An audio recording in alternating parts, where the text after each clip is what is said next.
اروح تسمع اخر الاخبار عن المنتخب الوطني الجزائري.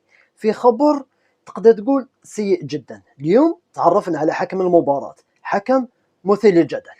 تبع معي للاخير وخلي لايك ومتابعة باش يوصلك كل جديد عن المحترفين والمنتخب الوطني. غدوة ان شاء الله على الساعة 10 صباحا بيتكوفيتش سيعقد مؤتمر صحفي قبل مواجهتنا للسودان.